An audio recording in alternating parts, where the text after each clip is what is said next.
just about at that level, with Pakistan, Poland, New Zealand, Singapore, Egypt, South Korea, United Kingdom, India, Iraq, Argentina, Germany, Brazil, France, Japan, Ukraine, Honduras, El Salvador, Saudi Arabia, Jordan, Bahrain, Kuwait, Qatar, Oman, UAE, Chile, Colombia, Ecuador, and Peru. Other than that, we weren't too busy over the last 3 days. And unfortunately, the press doesn't even cover it. You know, we've made some fantastic deals, like with Japan. For farmers, we have a tremendous trade deal with Japan, and that doesn't get covered because you waste your time on nonsense. The PMI manufacturers index has gone substantially up, which was an incredible. Larry Kudlow, wherever you may be. Larry, please stand up. He just gave me these numbers.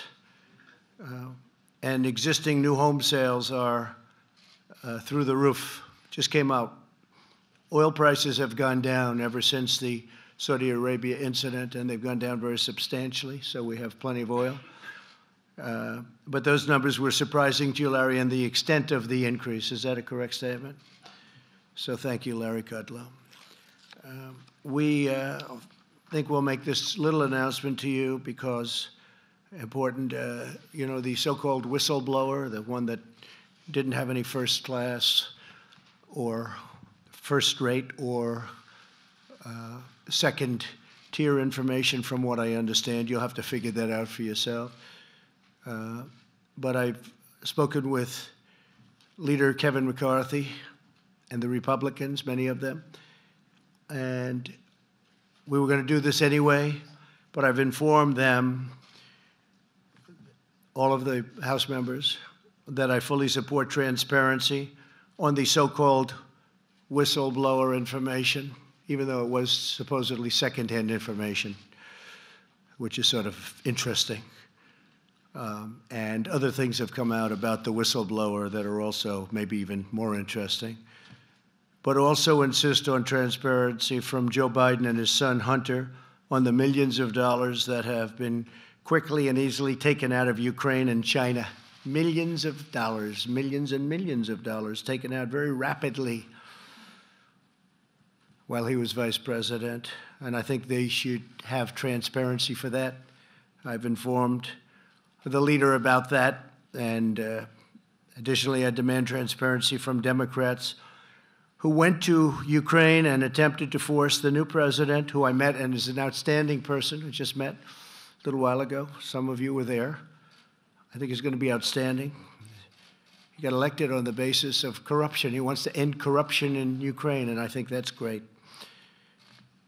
But they went there and they wanted to force the new president to do things that they wanted under the form of political threat. They threatened him if he didn't do things. Now, that's what they're accusing me of, but I didn't do it. I didn't threaten anybody. In fact, the press was asking questions of the president of Ukraine, and he said, no pressure. I used the word pressure. I think he used the word push, but he meant pressure, but it's the same thing. No push, no pressure, no nothing. It's all a hoax, folks. It's all a big hoax.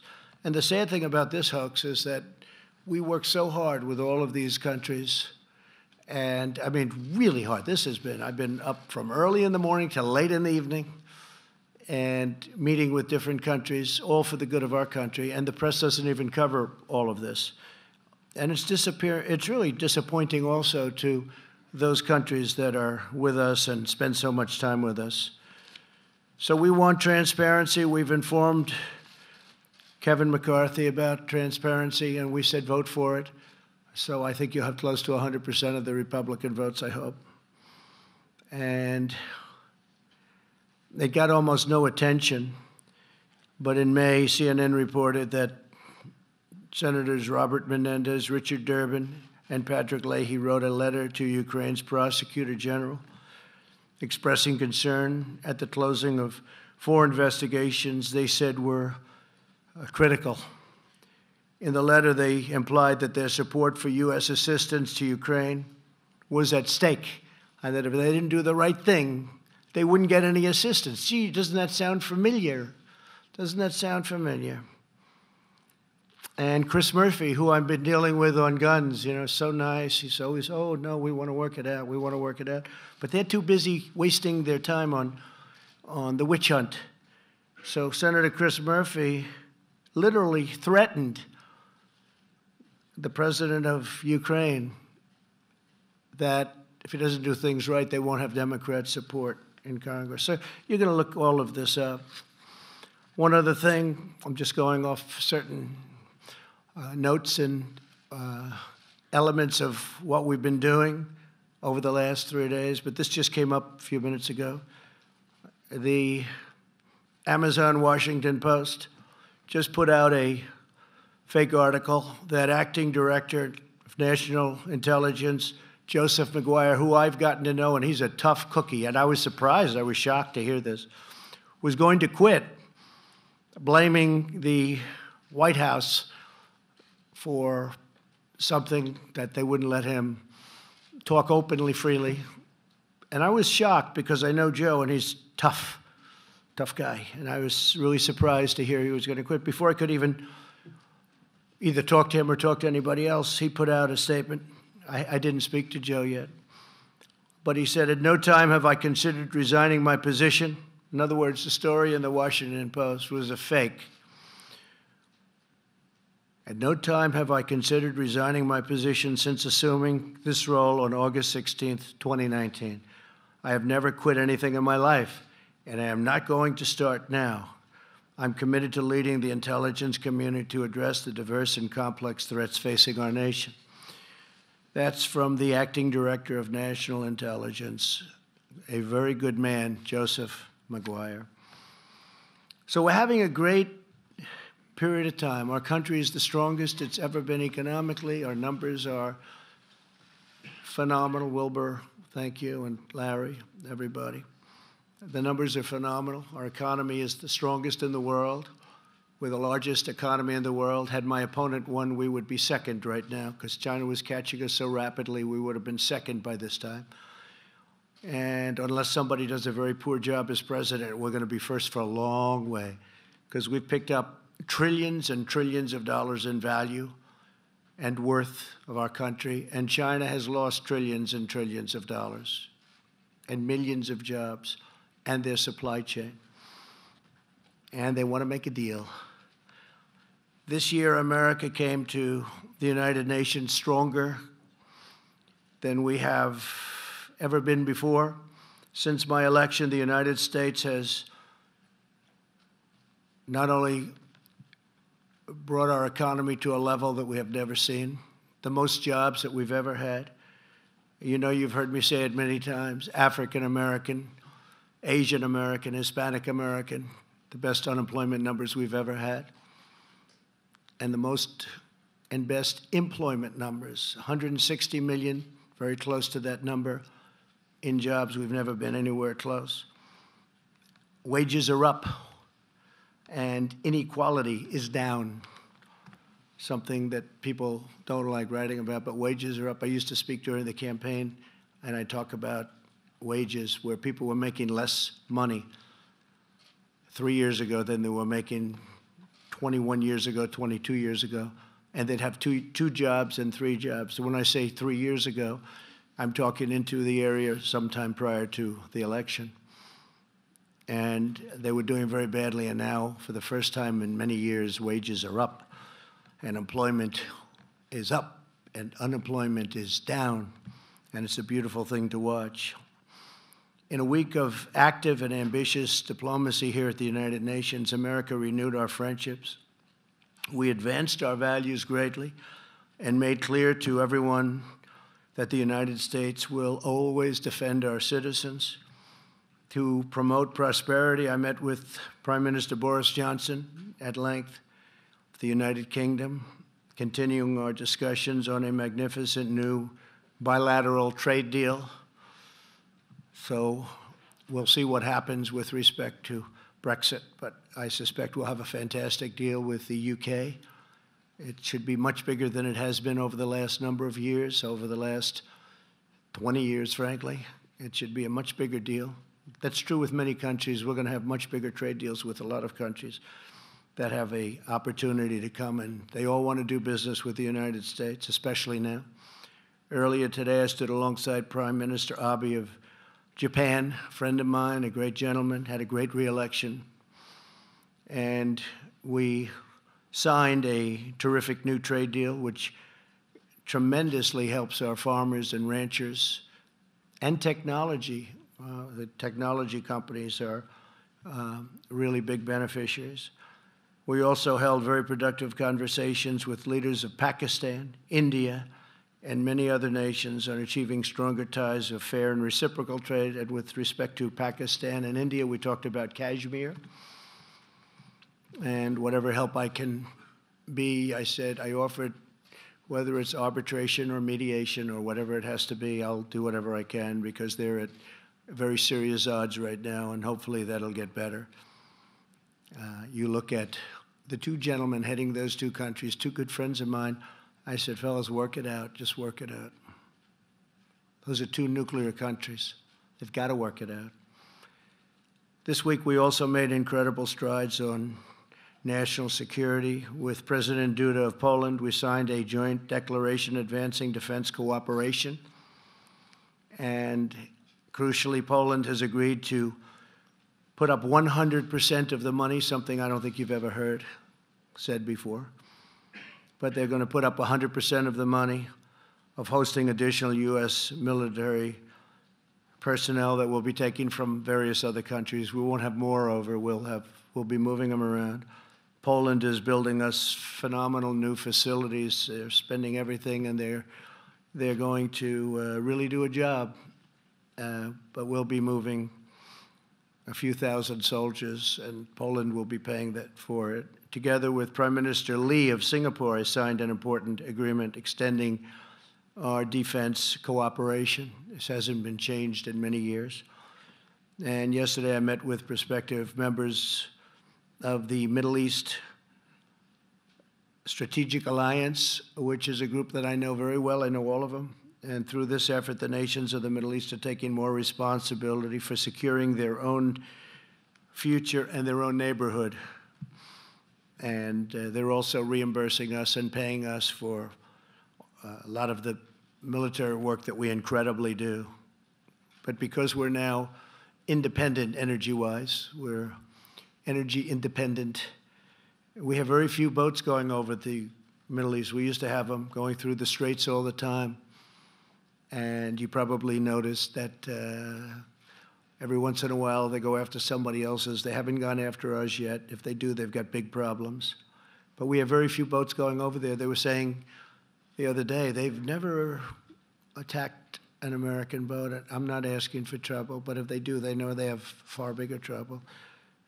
But then they said, but you know, we don't see very many American boats over here anymore. This week also brought extraordinary progress to nations of our own hemisphere. In recent days, we've achieved historic asylum cooperation agreements with El Salvador, Guatemala, and Honduras. We were with El Salvador today.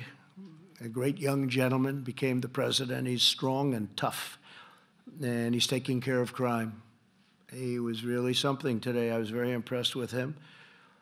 And likewise with Honduras, who we met, we signed a cooperation agreement with both, and also with Guatemala. We're working with our partners in Central America to ensure that asylum seekers can pursue relief as close to their home countries as possible. That'll make a tremendous difference at our southern border.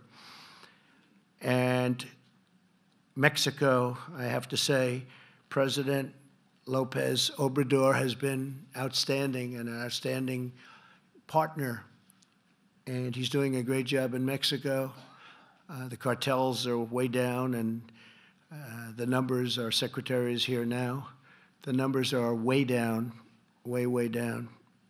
And we're doing that without the help of Congress, meaning the Democrats in Congress, who won't give us a single vote to take care of loopholes. We have loopholes that are so horrible and it would be so easy to fix. And they know they should be fixed, but they don't want to do it because they don't want to give Trump any credit, because it's all about the election. That's all they care about. They don't care about our country. They care about the election. And the sad part is, with all of the tremendous work that we've done this weekend, whether it's Secretary Mnuchin or Secretary Pompeo, who had some outstanding meetings, with all of this tremendous work that we've done, the press doesn't even cover it. And the Democrats did this hoax during the United Nations week. It was perfect, because this way it takes away from these tremendous achievements that we're taking care of doing, that we're involved in New York City at the United Nations. So that was all planned, like everything else. It was all planned. And the witch hunt continues, but they're getting hit hard on this witch hunt, because when they look at the information, it's a joke. Impeachment for that? When you have a wonderful meeting or you have a wonderful phone conversation? I think you should ask. We actually, that was the second conversation. I think you should ask for the first conversation also. I can't believe they haven't, although I heard there's a rumor out, they want the first conversation. It was beautiful. It was just a perfect conversation. But I think you should do that. I think you should do. And I think you should ask for VP Pence's conversation, because he had a couple of conversations also. I could save you a lot of time. They were all perfect. Nothing was mentioned of any import other than congratulations. But the word is that they're going to ask for the first phone conversation. You can have it anytime you need it. And also Mike Pence's conversations, which were, I think, one or two of them. They were perfect. They were all perfect. It's very sad what the Democrats are doing to this country. They're dividing. They're belittling. They're demeaning our country. So many leaders came up to me today and they said, "Sir, what you go through, no president has ever gone through, and it's so bad for your country." People laugh at the stupidity of what they've asked for. And here we could do asylum. We could do all of these different things so easily. We could do asylum quickly. We could do loopholes, get rid of them. Instead, we actually make deals with Mexico and with Guatemala, El Salvador, Honduras. And we're doing it with them instead of with our Congress. But we're doing it. We get it done. The wall is being built, by the way. It got little coverage. I went to the border. It's going up in New Mexico. It's going up in Arizona. It's going up in California, believe it or not. They really wanted that wall in California, in San Diego. As soon as it was completed, they said, "We don't want a wall." They were begging me for a wall. I should take it out and move it to another location. We were with the governor, spoke to him a lot, but the governor of Texas, the lieutenant governor of Texas, attorney general of Texas, the senators of Texas, Cornyn, Ted Cruz. And we're building an incredible wall. It's going to, number one, it's going to look great. It's going to be virtually impossible to cross unless you're one hell of a mountain climber. It's very tough. It's going to be very tough to get people and drugs over those walls, because they're the real deal. I went to the Secretary of Homeland Security, and he got all his people together. I said, "Give me 4 walls, your optimum, every single thing included." And they give me 20% less, 20% less, and 20% less, meaning less cost. They came back, they said, "This is the wall, sir. This would be the best. We have the panels on top, which are anti-climb panels. I don't know if you noticed the steel on top. We have a different design for a different area, but this anti-climb, it's very tough. We had people going out and real climbers telling us which is the toughest to climb, but these are anti-climb panels. Very tough to get across, and the wall is going up many miles a week. And we hope to have over 400, but maybe as much as 500 miles, which will pretty much do it, because you have a lot of natural barriers. You have mountains, you have really rough rivers, you have some really rough land that you can't cross very easily. So they serve as their natural walls. But we will have, we think, over 400, but we could even have 500 miles to combat the malice and corruption of both the Venezuelan and Iranian dictatorships. Today, I issued proclamations suspending the entry into the United States of senior regime officials and their families. And further, to promote American values, on Monday, I was proud to be the first president in history to host a meeting at the United Nations. I'm so surprised, first president for this. I can't believe that I'm first. I spoke to Franklin Graham about that. I can't believe it. At the United Nations on protecting religious freedom and liberty for people around the world. While some partisans and unelected bureaucrats in Washington may choose to fight every day against the interests and beliefs of the American people, my administration is standing up for the American people like no administration has in many, many years. You forgot the American people. You totally forgot the American people. This week, every week, I really can say, of my presidency, we're standing up for American prosperity, American security, and the American way of life. And together with our friends and partners, we're building a more peaceful, prosperous, and promising future. We have a tremendous relationship now with a lot of nations that are very happy with what's going on. And that includes in South America, where they've been so helpful, where nobody thought this would be possible. The relationship with Mexico as an example, or El Salvador, or Honduras, or Guatemala. Nobody even knew about it, yet we sent them hundreds of millions of dollars. And all we got back was caravans of people pouring in. We had tremendous, it was terrible. And we've got that stopped, and the countries are now helping us. And we stopped those payments, by the way. We don't pay those countries that money anymore.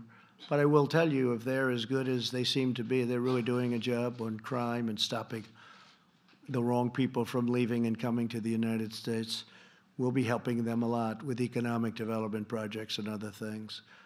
So with that, we had a tremendous 3 days. It was beautiful to see. Made a lot of new friends. I read you a list of all the countries I saw, pretty much one-on-one.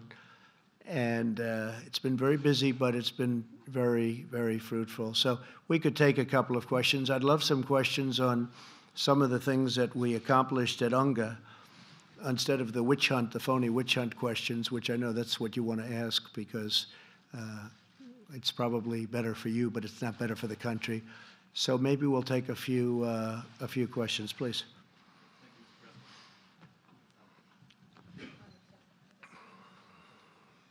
Thank you, Mr. President. You've suggested that you didn't do anything wrong in the course of your conversations with the Ukrainian president.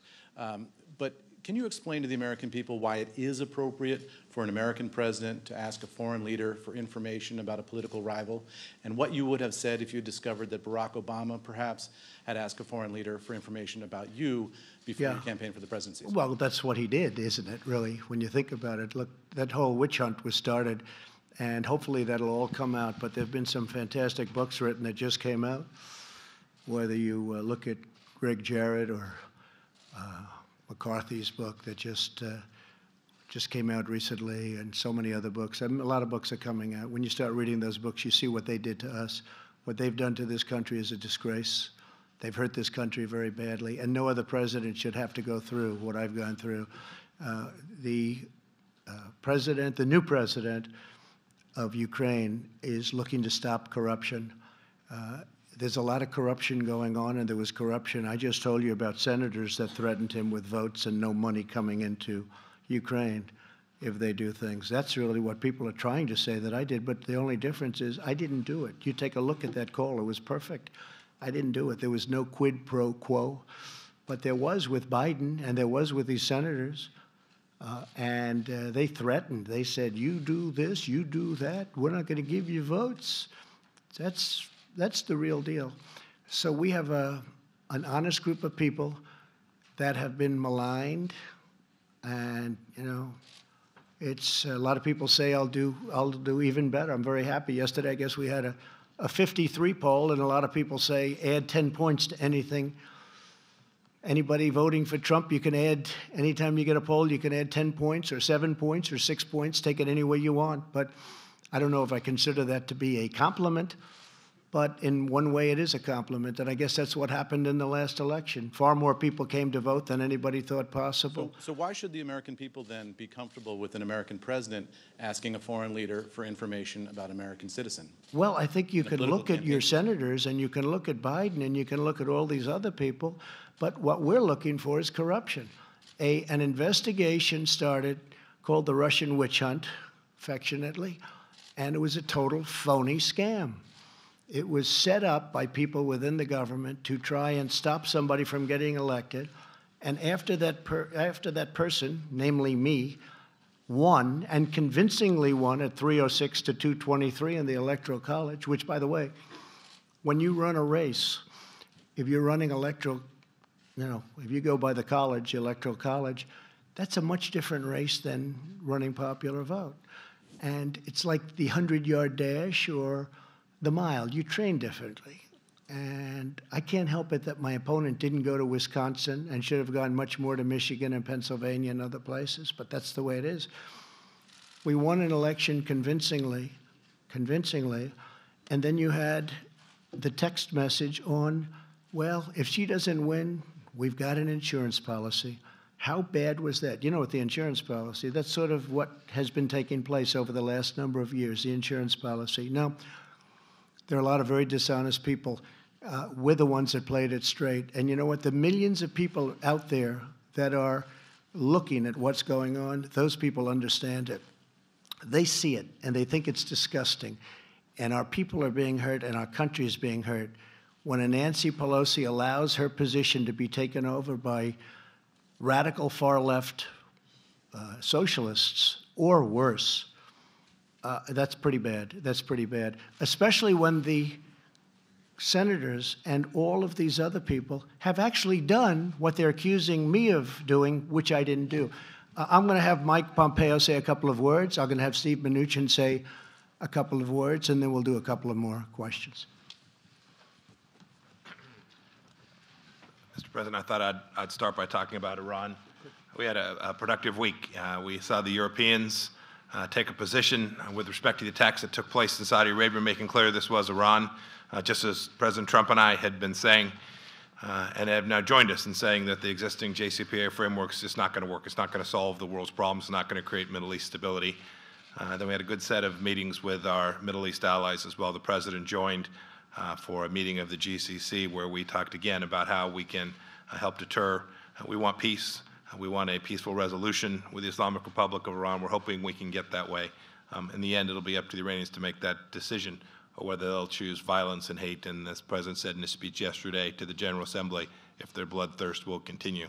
We hope that's the night. We hope we can get the opportunity to negotiate with them and get an outcome that's good for both them, for the United States, to make sure that they never have a nuclear weapon and that they can't foment their terror with ballistic missiles and in the way they have all around the world. And I think we made real progress uniting the world on that here over these past few days. Thank you. Thank you. Secretary Pompeo said on Iran, we had very good discussions with all of our allies about the sanctions program, which is the maximum pressure and unity on the sanctions program. The Europeans made it very clear they would not do anything without our consent. And then on the economic front, we had the entire economic team here for all the meetings. Secretary Ross, Larry Kudlow, Ambassador Lighthizer just left to go back to D.C. He's working hard on trying to get USMCA passed. But we had a lot of productive discussions, the Japanese trade deal, and a lot of discussions on investing in the U.S., more jobs in the U.S., and more trade. Thank you. Okay. Go ahead, please. Thank you. Christina Partsinevelos, Fox Business. I want to focus on markets because I'll leave it to everybody else to talk about impeachment. Markets reacted positively after you spoke about China and that it would happen sooner rather than unexpectedly.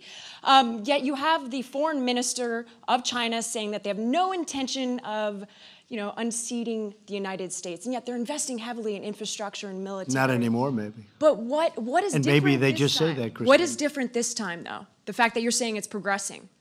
Oh, I just think it's progressing. I think they want to make a deal. They're losing their supply chain. Do you have something specific? Well, I don't want to say that, but I can tell you that these two men, and in this case, more specifically, Steve, we're having some very good conversations, and I guess it's next week that a group is coming in, and the week after. So we have a lot of talks going on, and also by telephone. They want to make a deal, and you know why they want to make a deal? Because they're losing their jobs, and because their supply chain is going to hell, and companies are moving out of China, and they're moving to lots of other places, including the United States, and that's not good. That's far worse than they thought. And by the way, in the meantime, we're taking in billions and billions of dollars in tariffs. We're taking in tremendous numbers in tariffs, and we're helping our farmers who got targeted. Now, by the way, China is starting to buy our agricultural product again. They're starting to go with the beef and all of the different things. Pork, very big on pork. But if you look and if you see, and they actually put out, I think, a statement, but they're starting very heavy to buy our ag again. No, they want to make a deal, and they should want to make a deal. The question is, do we want to make a deal? If USMC doesn't pass through Congress, is that it for NAFTA? Well, that would be a shame. Well, I don't want to answer that question, but you know how I feel about NAFTA. I think NAFTA is the worst trade deal ever made, although I also happen to think World Trade Organization was not one of the greats, not one of the greats. That was the creation of China, which went like a rocket ship from the day they signed. It was terrible. But no, we're going to find out. That's going to be a very interesting question with Nancy and Chuck and all of these people focusing on the witch hunt because they can't beat us at the ballot. They can't beat us at the ballots, and they're not going to win the presidential. We're having great polls. We have internal polls that are fair. Ohio, Iowa, Pennsylvania's looking good. North Carolina, we just won 2 races that a lot of people, we thought we were going to lose both those races. One was down 17 points 3 weeks before the race, and he ended up winning by a substantial margin, and Dan Bishop. And then we had a second race, as you know, and he was up 1 or 2 points, and he ended up winning by, what was it, 25 points or some incredible, I'll ask you folks, because I don't want to be inaccurate, otherwise I'll have a front page story. We have breaking news. Trump exaggerated. But he won by many, many points, and he was leading by maybe 2, maybe 3, but he won by in the 20s. So so we're looking great in North Carolina, looking great in Florida. And you had 1 or 2 congressmen, Democrats, saying, listen, we can't beat him at the election, so let's impeach him, right? Didn't you hear Al Green? That's a beauty. He's a real beauty, that guy. But he said, very distinctively, it was all over the place. I don't know, they're trying to lose that tape, I guess. But he said, we can't, essentially, he said, we can't beat him, let's impeach him. That's pretty dangerous stuff. Steve, go ahead. Thank you, sir. You had expressed some concerns about the precedent of releasing the transcript. Yeah, I don't Why like did you go ahead and do it? Because I was getting such fake news, and I just thought it would be better. And now they're asking for the first phone conversation, and I'll release that too if it's important to you. But they're asking for, because I had a conversation on a previous election plateau that he had hit. The current president hit a couple of different plateaus, and I spoke to him previous to the call that we released, which was a very innocent call, very, very innocent, very nice call. And as he said, I wasn't pushed. I wasn't pushed, meaning pressured. He wasn't pressured at all. But I don't like the concept of releasing calls because when a president or a prime minister or a king or a queen calls the United States, you don't like to say, gee, we're going to release your call to the fake news media, and they're going to make you look like a fool. What happens is it's hard to do business that way. You want to have people feel comfortable. So I hated it, but you folks were saying such lies, such horrible things about a call that was so innocent and so nice. In fact, Lindsey Graham said to me when he read it was very interesting. He's a good man. He's a smart man. He said, I can't believe it. I never knew you could be this really nice to a person. He said, I cannot believe it. You were so nice. I didn't think you had that in you to be so nice. I was nice. I'm nice to a lot of people. People don't understand that. But I was. But he was shocked that it was such a nice call. And he said there is nothing here. And all fair people say the same thing. But I don't like the precedent, Steve. I don't like it where you're dealing with heads of state and to think that their call is going to be released. But I felt that, and you know, we spoke to Ukraine about it. Mike actually called up his counterpart, and we spoke to Ukraine about it because it could have been, if they didn't want us to do it, we would not have done it. But he actually said that was a very innocent call. You can release it all you want. And are you now braced for a long impeachment saga? Well, I thought we won. I thought it was dead. It was dead. The Mueller report, no obstruction, no collusion. You look at all of the things that happened. Corey Lewandowski was fantastic the other day as a person that they have been tormenting. You look at all the people that they've tormented, all the legal fees. People came here with bright eyes. They wanted to make life so great for other people, and they left where they spent hundreds of thousands of dollars in legal fees that they didn't have. And it's a sad thing. What these Democrats have done to ruin lives is so sad. I have seen people with only good intention. They came to Washington because they wanted to make the United States and the world a better place. And they went home, they were dark. They got hit by Mueller subpoenas. I think there were 2,500 subpoenas or some ridiculous number. 500 people were interviewed, and yet they don't interview Joe Biden and his son. If you're a Democrat, you have automatic protection. That's years and years of people putting in certain people into positions. But when you look at all of the trauma that these fakers have caused, and the press, look, much of the press is not only fake, it's corrupt. These stories they write are corrupt. They're so wrong, and they know that. You know, it used to be, I used to get great press until I ran for politics. I mean, I used to be the king of getting good press. I was very good at it, and I got good. I mean, they covered me well for what otherwise I probably wouldn't be here. And once I ran, I said, boy, this is incredible. But if you see the way they treat my family, used to be treated great. My family works so hard. The people that work with me, these people, all of these people, they work so hard. They've done such a good, look, we have the greatest economy we've ever had. We have a military, $2.5 trillion. We've rebuilt our military. You don't hear the vets complaining. We got choice approved. It couldn't be approved. But when you see what happened with the viciousness, and when you see little Adam Schiff go out and lie and stand at the mic, smart guy, by the way, stand at the mic and act like he's so serious, and then he goes into a room with Nadler, and they must laugh their asses off. They must laugh their asses off. But it's so bad for our country.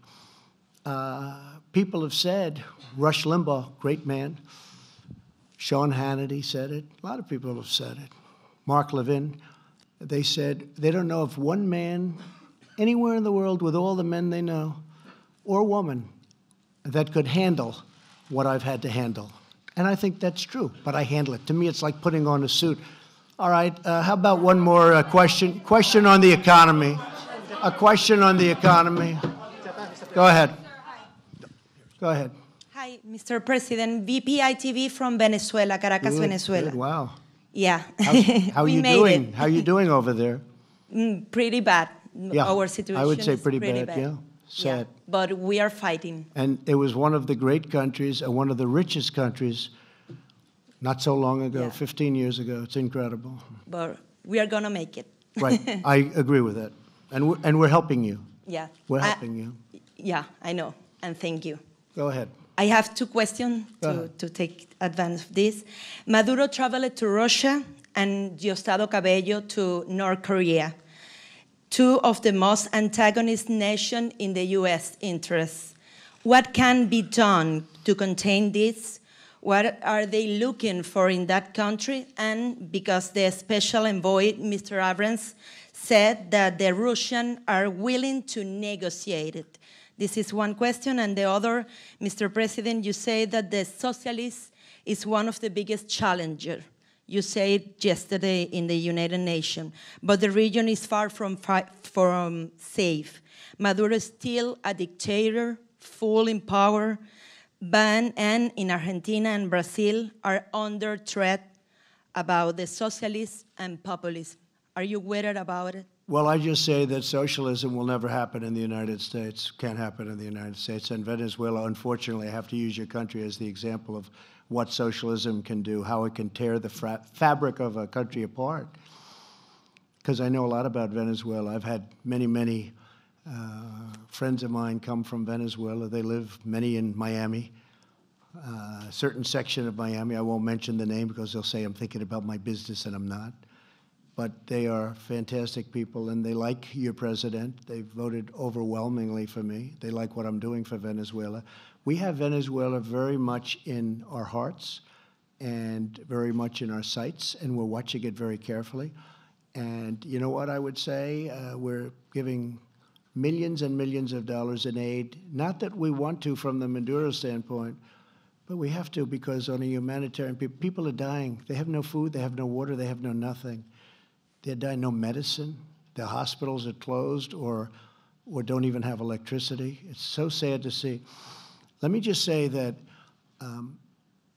we have it under control. We're watching it very carefully, and we're going to be very, we're watching it very carefully, including other countries that may or may not be playing games. We're watching it very closely. But you know if Russia is talking with USA or Guaido, what can you tell about us? Just put this in the back of your mind. It's all going to be fine. We know everything that you said, and it's all going to be fine. We're very much involved. We very much know what's going on, and we're very much involved. Okay? Thank you all very much. Thank you. Thank you very much.